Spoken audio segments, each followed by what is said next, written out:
এমন একটা সিরিজ নিয়ে হাজির হয়েছি আজকে যেটার কাহিনী তোমরা সেই লেভেলের উপভোগ করবে। আমি কোনো ইন্ট্রো দিব না, দিলে সিরিজের কাহিনী তোমরা বুঝেই ফেলবে। আসসালামু আলাইকুম, কি অবস্থা সবার? আশা করছি তোমরা সকলেই ভালো আছো। সিনে শো বাংলায় তোমাকে স্বাগতম। আজকে আমরা যে সিরিজটি এক্সপ্লেন করতে যাচ্ছি সেটা 2023 সালে মুক্তি পাওয়া রোমান্টিক কমেডি এবং রোমান্স নিয়ে তৈরি Korean series destiny with you. এই সিরিজের সর্বমোট 16টি পর্ব আছে। আমরা আজকে এই সিরিজের প্রথম এবং দ্বিতীয় পর্ব একসাথে এক্সপ্লেন করব। চ্যানেলে নতুন হয়ে থাকলে সাবস্ক্রাইব করতে ভুলিও না। So without any further delay, let's get started our today's video. পর্বের শুরুতে আমরা একটা মন্দিরের দৃশ্য দেখতে পাই, যেখানে কিনা আমাদের মেইন ফিমেল লিড ক্যারেক্টার হংসু পড়েছিল।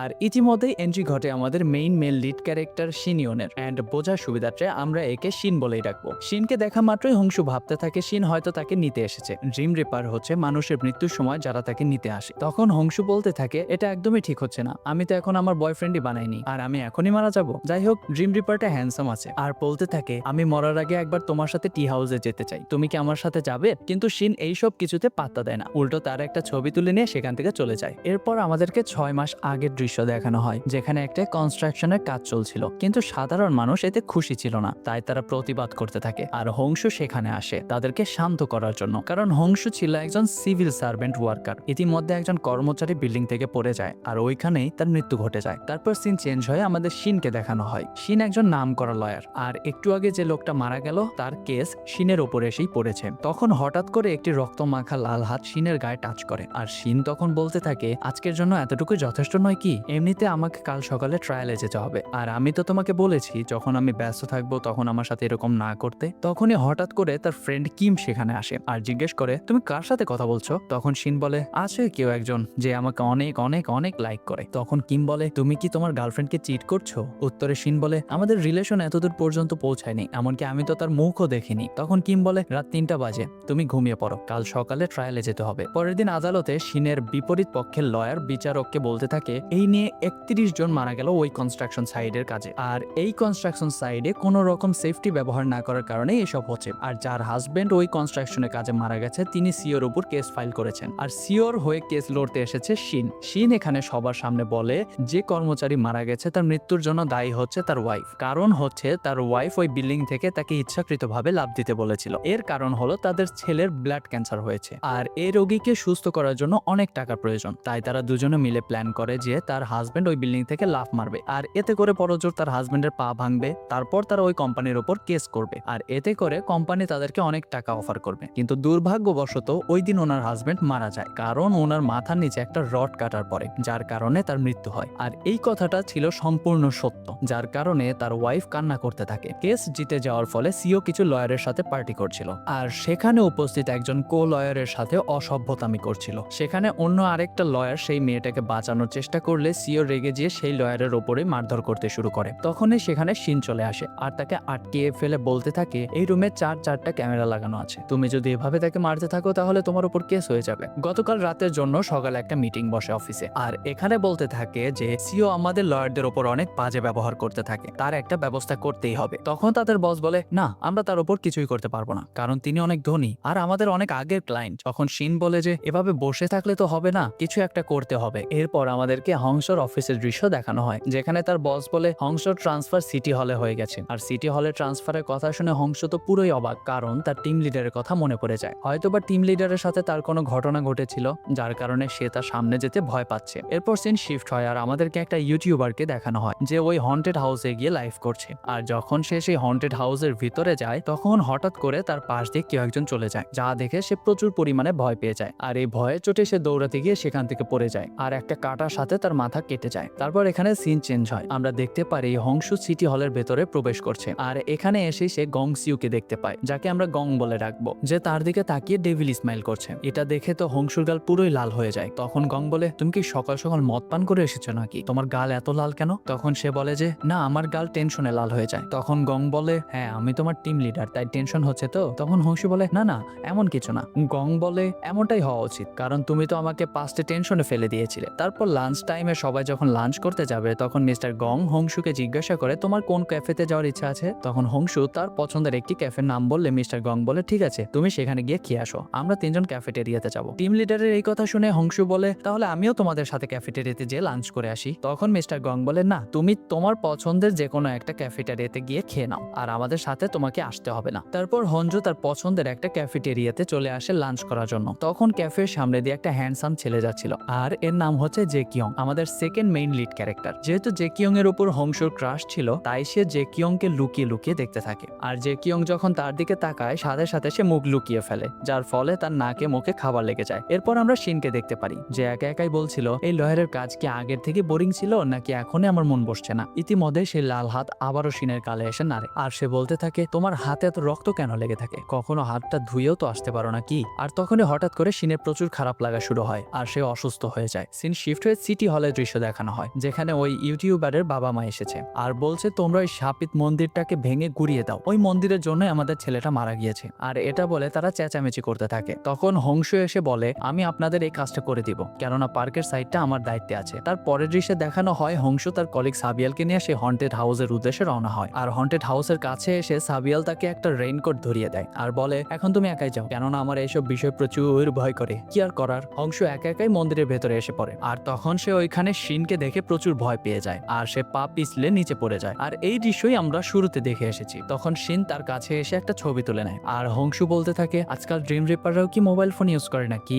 শিন তার এই কথার কোনো পাত্তা না দিয়ে সেখান থেকে চলে যায়। এরপর তার কলিগ সাবিয়াল এসে তাকে ডাকতে থাকে আর বলে তুমি এখানে এই অবস্থায় পড়ে আছো কেন। হংশু বলে হয়তোবা আমি মরতে চলেছি, কেননা একটু আগে আমি ড্রিম রিপারকে দেখেছি। আর হংশুর এই কথা শুনে তো সাবিয়াল প্রচন্ড ভয় পেয়ে সেখান থেকে দৌড়। এর পরের দৃশ্যে আমাদেরকে শিনকে দেখানো হয় যে একটা ফিউনারেলে এসেছে, আর এখানে তার দাদা এবং বাবা উপস্থিত ছিল। তখন তার বাবা বলতে থাকে তোমাকে আমি মন্দিরের দায়িত্বটা দিয়েছিলাম, তোমাকে বলেছিলাম সেটার মেরামত করতে, তুমি তো কোনো কিছুই করোনি, তুমি কোনো কাজেরই না। এইসব শুনে শিন বলতে থাকে আমি যখন থেকে ল ফার্মের কাজ নিয়েছি আমি আমার নিজের যত্নও নিতে পারি না, আর কিভাবে আমি সেই মন্দিরের দায়িত্ব নিব, মন্দিরকে কিভাবে দেখাশোনা করব। এইসব শুনে শিনের বাবা প্রচুর রেগে যায় আর বলতে থাকে তুমি তোমার সেই খারাপ কাজটা বাদ দিয়ে দিলেই তো পারো। তখন এইসব থামিয়ে শিনের দাদা বলে তোমরা ঝগড়া বন্ধ করো তো, আর শিন আমাকে একটা ড্রিঙ্কস বানিয়ে দাও। শিন যখন ড্রিঙ্কস বানাতে যায় তখন তার হাত প্রচুর কাঁপতে থাকে, আর এটা দেখে তার বাবা তাকে জিজ্ঞাসা করে কি হয়েছে, তোমার শরীর ভালো তো। তখন শিন বলে তুমি কি জানো না এটা নতুন একটা ট্রেন্ড, আর এটাকে ট্রাবল শুট ট্রেন্ড বলে। তারপর সিন চেঞ্জ হয় আর আমাদেরকে দেখানো হয় হংশু তার টিম লিডারকে সেই হন্টেড হাউসের প্লেসটা দেখাচ্ছে আর বলছে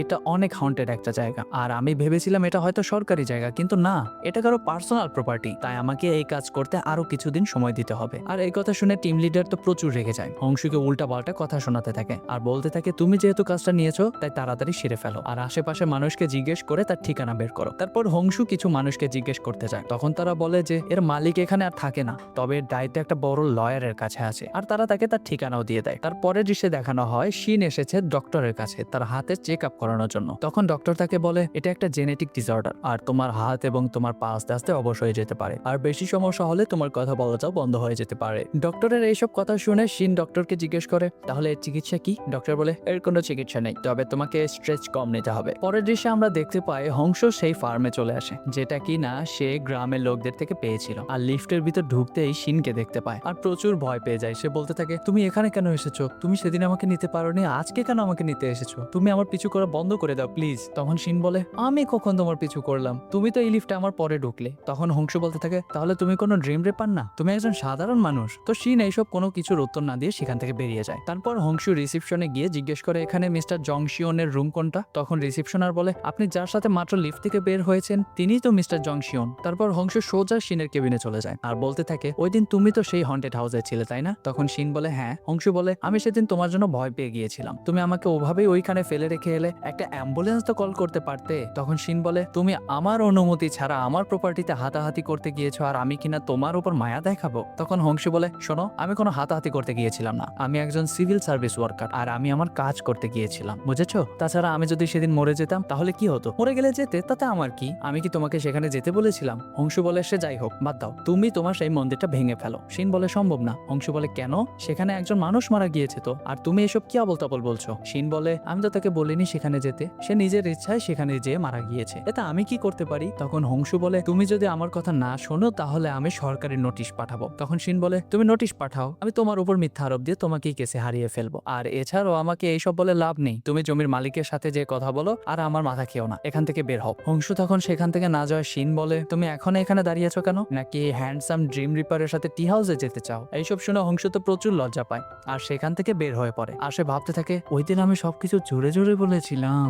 তখনই সিন চেঞ্জ হয় আর দেখানো হয় সে সিটি হলের দিকে যাচ্ছে। তখন সেখানে সে জে কিয়ংকে দেখতে পায়। ওইখানে কিছু লোক প্রতিবাদ করছিল কনস্ট্রাকশনের কাজটা থামানোর জন্য।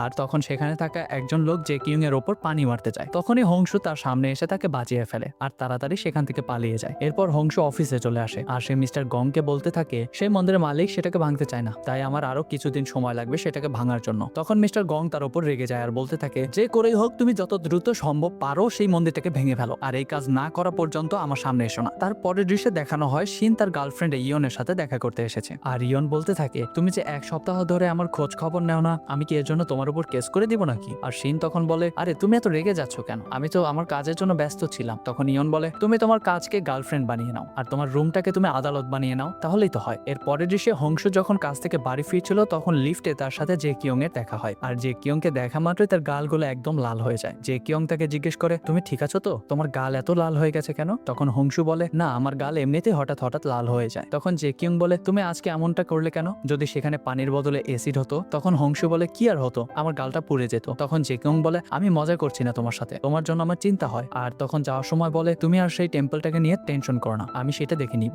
এইটা বলে সে বের হয়ে যায় আর হংসু তার পিছু পিছু যেতে থাকে আর জিজ্ঞেস করে, তুমি কি করে জানলে যে সেই টেম্পলটা আমার ঘাড়ে এসে পড়েছে? তখন জে কিয়ং বলে, তোমার মুখে সবকিছু লেখা রয়েছে। পরের দিন হংসু শিনের ল ফার্মে আসে আর তাকে গুড মর্নিং বলতে লাগে। তখন শিন বলে, তুমি যদি সেই মন্দিরটা নিয়ে কথা বলতে আসো তাহলে তুমি আগে থেকেই বেরিয়ে যাও, আমি সেইটাকে ভাঙবো না, বরং মেরামত করব। হংসু বলে, সেটাকে মেরামত করতে হবে না, বরং সেই মন্দিরটাকে ভাঙলেই সব সমস্যার সমাধান হয়ে যাবে। তাছাড়া ওই টেম্পলে যে তান্ত্রিকটা থাকতো সে আর তো ওইখানে থাকে না, সে অন্য কোনো গ্রামে থাকে। আর এই কথা শুনে শিন বলে, ও আচ্ছা, তুমি তাহলে এইসব বিষয় নিয়ে ইনভেস্টিগেশন করে বেড়াচ্ছ? তখন হংসু বলে, আমি শুধু আমার ডিউটি করে বেড়াচ্ছি, আর তুমি আমাকে একবার বলে দাও ওই তান্ত্রিকটা কোথায় থাকে, তাহলে আমি আর কখনো তোমাকে জ্বালাবো না। তখন শিন বলে, তুমি একদম হাত পা ধুয়ে এই মন্দিরের পিছে পড়ে আছো কেন? মনে হচ্ছে তোমার এই কাজ ছাড়া তোমার লাইফে আর কোনো কাজ নেই। তখন হংসু বলে, আমি আসলে এটার পিছনে পড়ে নেই, এটা যদি আমি সলভ করতে না পারি তাহলে আমার লাইফে অনেক সমস্যা হবে, আর বিশেষ করে আমার কাজে অনেক সমস্যা হবে। আসলে আমি যখন থেকে সিটি হলে এসেছি তখন থেকে আমি খুব একা হয়ে গিয়েছি, আমার একা একা খাওয়া দাওয়া করা লাগে, আর আমি যদি এই কেসটা সলভ করে ফেলি তাহলে হয়তো আমার টিম লিডারের সাথে বাকি মেম্বারদের সাথে খাওয়া দাওয়া করার চান্স দিবে। আর হংসুর এইসব কথা শুনে শিনার অনেক খারাপ লাগে, যার কারণে সে তান্ত্রিকের সেই ঠিকানাটা তাকে লিখে দেয়। এর পরের দৃশ্যে দেখানো হয় হংসু সেই তান্ত্রিকের সাথে দেখা করার জন্য এখানে আসে আর এখানে তাদের মধ্যে কি কথা হয় সেটা আমাদেরকে দেখানো হয় না। তারপর হংসু শিনকে কল করে বলতে থাকে, তিনি আমাকে মন্দির ভাঙার পারমিশন দিয়ে দিয়েছেন। যা শুনে শিন বলে, সম্ভব নয়, এটা অসম্ভব। হংসু বলে, আমি প্রমাণ হিসেবে একটা ভিডিও তোমাকে পাঠাচ্ছি। আর এই ভিডিওটা দেখে শিনের তো একদম মাথায় ঘুরে যায়। তারপর তাড়াতাড়ি করে সে তার সাথে দেখা করতে চায়। এখানে সে তাকে বলতে থাকে, তুমি তো কখনো আমাকে ওই মন্দিরের ব্যাপারে কিছু বলতে চাইতে না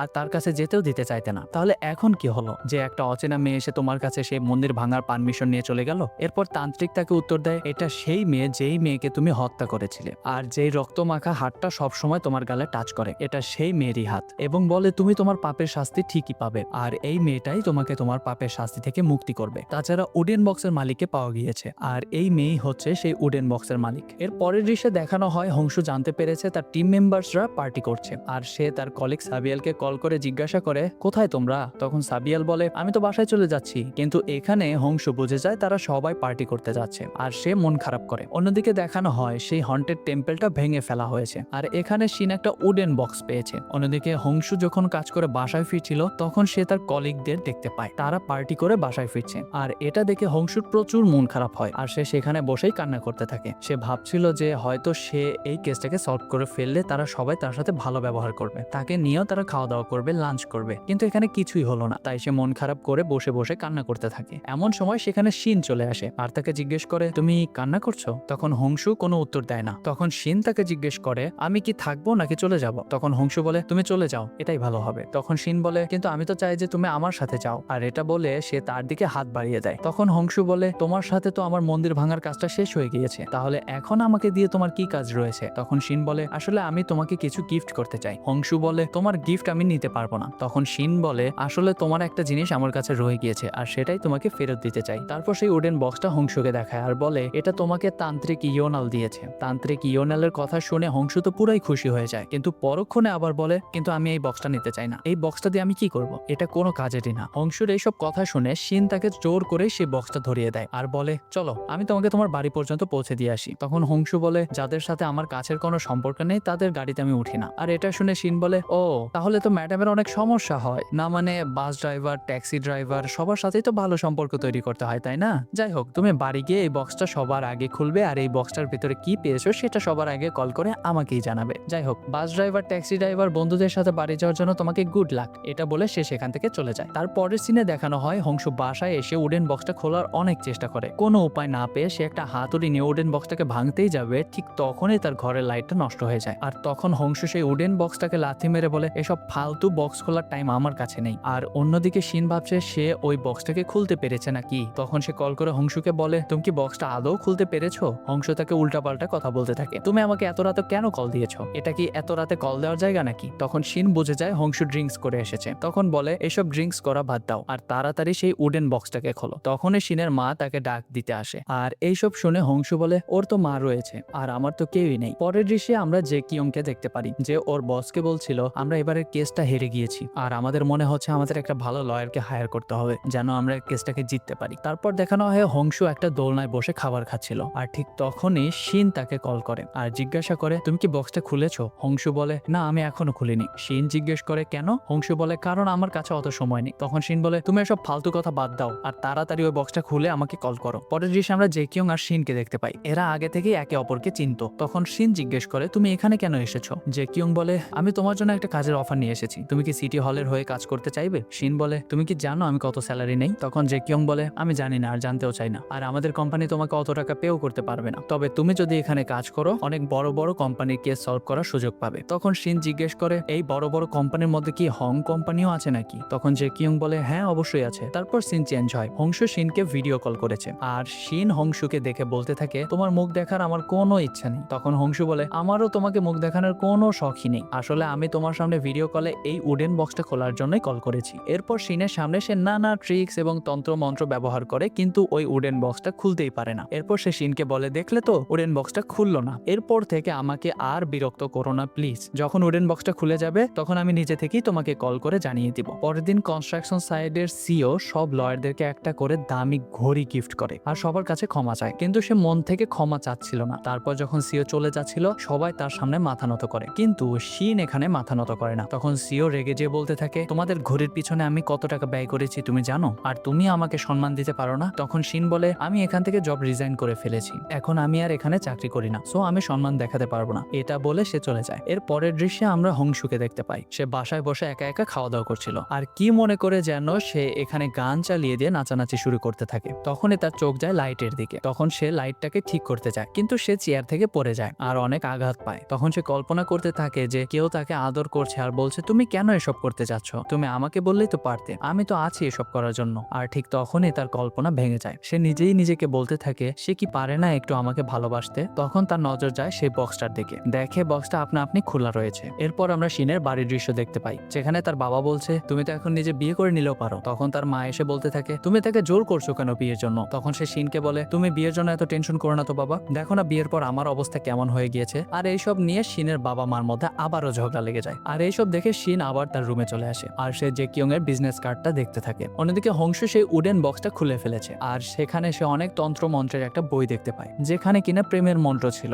মানে কিভাবে একজনকে তার প্রেমে ফালানো যাবে। তখন জে কিয়ং এর কথা ভেবে হংসু ব্লাশ করতে থাকে। পরের দিন হংসু যখন অফিসে আসে তখন শিনের সাথে ধাক্কা লাগে আর সে জিজ্ঞেস করে তুমি এখানে কি করছো। শিন তার এই সব কথার কোনো উত্তর না দিয়ে তাকে জিজ্ঞেস করে তুমি কি আদৌ ওই বক্সটা খুলতে পেরেছো, আর তাছাড়া এখন থেকে আমি সিটি হলে লয়ারের কাজ করব আর তুমি আমাকে ওই বক্সটা ফেরত দিয়ে দাও, আমার মনে হয় না তুমি ওই বক্সের মালকিন। তখন হংসু বলে তোমাকে কে বলেছে আমি ওই বক্সের মালকিন না, আমার তো মনে হচ্ছে আমি ওই বক্সের আসল মালকিন। হংসুর এসব কথা শুনে শিন জিজ্ঞেস করে তার মানে কি তুমি ওই বক্সটা খুলতে পেরেছো। তখন হংসু বলে আমি ওই বক্সটা খুলিনি, ওই বক্সটা আপনা আপনি খুলে গিয়েছে। তখন শিন জিজ্ঞেস করে কি ছিল ওই বক্সের মধ্যে। হংসু বলে ওই বক্সের মধ্যে একটা বই ছিল যেখানে লেখা আছে কিভাবে বড়লোক হওয়া যায়, কিভাবে সুন্দর হওয়া যায়, কিভাবে প্রেমের মানুষ পটানো যায়, আরো অনেক কিছু। আমার তো মনে হচ্ছে একদমই ফালতু একটা বই। ইতিমধ্যে সেখানে জে কিয়ং চলে আসে আর তাদের দুইজনকে কথা বলতে দেখে জিজ্ঞাসা করে তোমরা কি একে অপরকে আগে থেকেই চেনো। তখন হংসু বলে না তেমন কিছু না, ওই মন্দিরের কেসটার জন্য আমার মিস্টার শিনের সাথে দেখা হয়েছিল। তারপর জে কিয়ং শিনকে তার অফিসটা দেখিয়ে দেয়। অফিসে বসে শিন হংসুর কথাই মনে করছিল। তখন সে ইন্টারনেটে সেই বইটার ব্যাপারে সার্চ দিয়ে দেখতে পায় হ্যাঁ আসলে ওই বইটার লেখক একসময় বিদ্যমান ছিল, কিন্তু সাংজিং নামের একজন লোক ওই লেখককে মেরে ফেলেছিল। এরপর রাতের বেলা হংসু যখন কাছে এসে বাড়ি ফিরছিল, তখন শিন ওর পিছু পিছু আসে আর বলতে লাগে, চলো আমি আজ তোমাকে তোমার বাড়িতে পৌঁছে দিয়ে আসি। এতে হংসু বলে, তোমাকে আমি আগেই বলেছি আমি আমার কাছের মানুষ ছাড়া কারোর সাথে কোথাও যাই না। এতে শিন বলে, আমি যদি তোমার কাছের মানুষ হতে চাই তাহলে আমাকে কি করতে হবে? তোমার সাথে খাওয়া দাওয়া করতে হবে নাকি তোমার হাতে হাত দিয়ে হাঁটতে হবে? তুমি যেটা বলবে আমি সেটাই করতে রাজি আছি, শুধু তুমি বলো। হংসু বলে, কেন তুমি আমার কাছের মানুষ হয়ে উঠতে চাও কেন? কি দরকার আছে? তখন শিন বলে, দরকার তো আছেই, ওই বক্সে কি রয়েছে সেটা আমি দেখতে চাই। শিনের এই কথা শুনে হংসু বলে, ও তাহলে এই ব্যাপার, কিন্তু আমি তো তোমাকে এত রাতে বাসায় নিয়ে যেতে পারবো না, আর কাল অফিসে আসার সময় আমি সেই বইটা নিয়ে আসবো, তখন তুমি দেখে নিও। শিন বলে, আমি তোমার বাসায় যাব না, আমি বাইরেই দাঁড়িয়ে শুধু একবার ওই বইটাকে দেখবো। শেষমেশ কোনো উপায় না পেয়ে হংসু শিনের গাড়িতে করে তার বাসার সামনে পর্যন্ত আসে আর তাকে বলে, তুমি এখানেই দাঁড়াবে, তুমি আসবে না, আমি ওই বইটাকে নিয়ে এখানেই আসবো। তারপর সে একটা গলি দিয়ে তার বাসার দিকে রওনা হয় আর সেখানে বসে থাকে একটা মাতাল এসে হংসুর সাথে অসভ্যতামি করতে থাকে। তখনই শিন সেখানে চলে আসে আর মাতালকে সেখান থেকে তাড়িয়ে দেয় আর মাটিতে পড়ে থাকা হংসুর হাত ধরে তাকে টেনে উঠায়। হংসু শিনকে জিজ্ঞাসা করে, তুমি আমার পিছু পিছু কেন এসেছো?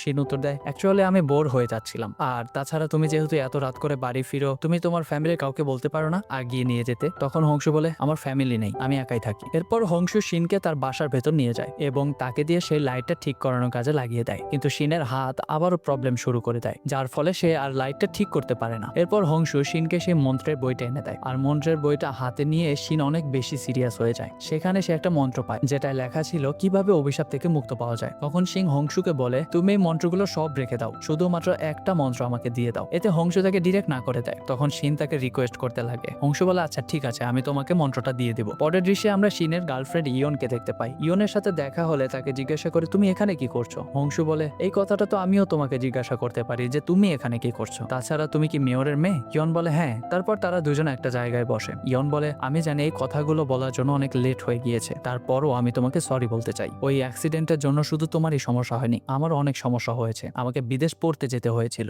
আর সেখানে আমার কোনো ফ্রেন্ডই ছিল না। তখন হংসু বলে, আমি তোমার থেকে কোনো সরি শুনতে চাই না। ইতিমধ্যে সেখানে শিন চলে আসে আর বলে, ইয়ন যেহেতু তোমাকে সরি বলছে, তোমার সেটাকে অ্যাকসেপ্ট করে নেওয়া উচিত, আর তুমি এমন ভাব করছো যেন তুমি কোনোদিন কোনো ভুলই করোনি। তখন হংসু বলে, তুমি জানো না অতীতে আমাদের মধ্যে কি হয়েছিল? শিন বলে, হ্যাঁ আমি জানি না অতীতে তোমাদের মধ্যে কি হয়েছিল, তবে যেহেতু সরি বলেছে তখন অ্যাকসেপ্ট করে নেওয়া উচিত। আর তুমি সব সময় বলো না তোমাকে একা থাকতে হয়, তোমার সাথে কেউ ফ্রেন্ডশিপ করে না, আমার তো মনে আছে এর কারণ তুমি নিজেই। তারপর শিন ইয়নকে নিয়ে সেখান থেকে চলে আসে। তখন ইয়ন বলতে থাকে, ছোটবেলায় আমি আর হংসু একই স্কুলে পড়তাম, ওর বাবা ছিল অনেক গরিব, ও আর ওর বাবা একটা বেসমেন্টে থাকতো, যার কারণে স্কুলের সব বাচ্চারাই ওকে বুলি করতো। আর তখন আমি হংসুর সাথে ফ্রেন্ডশিপ করেছিলাম আর স্কুলে থাকাকালীন আমি আমার সিনিয়র একজনকে পছন্দ করতাম, কিন্তু হংসু আমার থেকে তাকে কেড়ে নিয়েছিল, যার কারণে আমি তার সাথে ফ্রেন্ডশিপ নষ্ট করে ফেলি। হ্যাঁ আমি মানছি আমি ভুল করেছি, আমার বাবা মার ডিভোর্সও হয়েছিল, যার কারণে আমি মেন্টালি ঠিক ছিলাম না। পরের এসে আমরা দেখি অফিসে সবাই মিলে ডিনার করতে এসেছে আর এখানে জে কিয়ংও ছিল। আর জে কিয়ং হংসুর কাজের অনেক প্রশংসা করতে লাগে আর জে কিয়ং এর মুখে তার প্রশংসা শুনে হংসু তো পুরোই অবাক হয়ে যায়। তারপর ডিনার শেষে জে কিয়ং হংসুকে একটা ড্রেস গিফট করে বলে, ওই দিন আমার জন্য তোমার ড্রেস নষ্ট হয়ে গিয়েছিল না, তাই তোমাকে এই ড্রেসটা গিফট করলাম। আর হংসু তো শরমে পুরাই লাল হয়ে যায়। তখন জে কিয়ং জিজ্ঞাসা করে, আমি যখনই তোমার সামনে আসি তোমার গাল এরকম লাল হয়ে যায় কেন? হংসু বলে, যখন আমার পছন্দের মানুষটা আমার সামনে থাকবে তখন আমার গাল লাল হওয়াটা স্বাভাবিকই। জে কিয়ংকে আরো বলে দেয় যে আমি তোমাকে অনেক পছন্দ করি। তখন জে কিয়ং বলে, আমিও তোমাকে অনেক পছন্দ করি, কিন্তু একজন মানুষ হিসেবে, ভালোবাসার মানুষ হিসেবে আমি তোমাকে পছন্দ করি না। আর জে কিয়ং এর মুখে এইসব কথা শুনে হংসু অনেক কষ্ট পায়। তখন জে কিয়ং হংসুকে বলে, আজকের এই ঘটনার জন্য আগামীতে তুমি আমার সাথে আনকমফোর্টেবল হয় না। তখন হংসু বলে, আচ্ছা ঠিক আছে বুঝতে পেরেছি। তখন জে কিয়ং সেখান থেকে চলে যায় আর ইতিমধ্যে সেখানে শিন চলে আসে। শিন বলতে লাগে, আমি বুঝতে পেরেছি কেন তুমি ইয়নের কাছ থেকে তার পছন্দের মানুষটা কেড়ে নিয়েছিলে। কেউ যদি তোমার প্রতি একটু ভালোবাসা দেখায় তুমি তখনই তার উপর একদম গলে জল হয়ে যাও আর তাকে ভালোবাসতে শুরু করে দাও। তখন হংসু বলে, তুমি আমার ব্যাপারে কতটুকু জানো? হ্যাঁ, কেউ আমাকে একটু ভালোবাসলে, একটু আদর করলে আমি তার প্রতি ভালোবাসা দেখিয়ে ফেলি, কারণ আজ পর্যন্ত কেউ আমাকে ভালোই বাসেনি। আর এইসব কথা শুনে তুমি শান্তি পেয়েছো তো? এর পরের দৃশ্যে আমরা দেখি হংসু একা একা একটা বাস স্টপে বসে কান্না করছে। পরের দিন অফিসে শিনের কাছে একটা ছেলে আসে আর তাকে বলতে থাকে, তুমি কি হংসুর ব্যাপারে একটা খবর শুনেছো? পরের দিন হংসু অফিসে আসে। তখন সে জানতে পায় সবাই এটা জেনে গিয়েছে যে সে জে কিয়ংকে প্রপোজ করেছিল আর জে কিয়ং তাকে রিজেক্ট করে দিয়েছে। তখন সে রাগে গজগজ করতে করতে শিনের রুমে চলে যায় আর বলতে লাগে, তুমি এই খবরটা সবাইকে জানিয়ে দিয়েছো তাই না? তখন শিন বলতে লাগে, আমি কিছুই করিনি, আর তুমি ফটোটা ভালো করে দেখলেই তো পারো, ওই অ্যাঙ্গেল থেকে আমি ফটোটা কিভাবে নিতাম? আমি তো ছিলাম তোমাদের পেছনে। রাতের বেলা হংসু অনেক ড্রিঙ্কস করে বাড়ি ফিরে আর বাড়ি ফিরে যাওয়ার সময় সে দেখতে পারে তার বাসার সামনে একটা পার্সেল এসেছে। পার্সেলটা বাসায় নিয়ে যেয়ে সে দেখতে পারে পার্সেলের ভেতর অনেক কিছু রয়েছে আর এখানে গট মিল্কও রয়েছে। গট মিল্ক দেখা মাত্রই তার মনে পড়ে যায় সে বইয়ের কথা, সেখানে একটা লাভ লিকুইড বানানোর কথা বলা হয়েছিল। ছিল। কিছু উপাদান এবং গট মিল্ক দিয়ে সে একটা লাভ লিকুইড বানাতে পারবে আর সেটার সাহায্যে সে যে কাউকে পটাতে পারবে। এরপর হংসু সেই বইয়ের বলা স্টেপ মতো সব রুলস ফলো করে একটা লাভ লিকুইড বানাতে বসে পড়ে আর ঠিক কিছুক্ষণের মধ্যে সে সমস্ত রুলস ফলো করে সেই লিকুইডটা বানিয়ে ফেলে। আর অন্যদিকে শিন যখন বাড়ি ফিরছিল তখন সেই লাল হাতটা শিনের গালে আবারও টাচ করতে লাগে। এতে শিনের অনেক কষ্ট হতে থাকে আর সে গাড়ি চালানোর কন্ট্রোল হারিয়ে ফেলে, যার ফলে তার একটা অ্যাক্সিডেন্ট হয়ে যায়। আর এর মধ্য দিয়েই শেষ হয় আমাদের দ্বিতীয় পর্ব। আমার কেন জানে মনে হচ্ছে তোমরা সবাই আমার উপর রেগে আছো। আর বললো না, অসুস্থ ছিলাম, একটু পার্সোনাল কাজ ছিল, এখন আবার এডিটরের পিসি নষ্ট হয়েছে, সবকিছুর জন্য আন্তরিকভাবে দুঃখিত। বাই দ্য রাস্তা, এই সিরিজটা আমার একজন সাবস্ক্রাইবার সিলেক্ট করা সিরিজ। জানি না ভাইজান আপনি দেখছেন কিনা ভিডিওটা, তবে শুরু যখন করেছি ইনশাল্লাহ শেষও করব। যাই হোক, ভিডিওটি ভালো লাগলে লাইক, কমেন্ট এবং শেয়ার করতে ভুলো না। এরকম আরো ভিডিও দেখতে চাইলে চ্যানেলটি সাবস্ক্রাইব করে পাশে থাকা বেল আইকনটি অল করে দাও, যেন আমি ভিডিও আপলোড করলে তোমার কাছে আগে পৌঁছে যায়। তো দেখা হচ্ছে নেক্সট কোনো ভিডিওতে, ততক্ষণ ভালো থেকো, সাবধানে থেকো, বাই।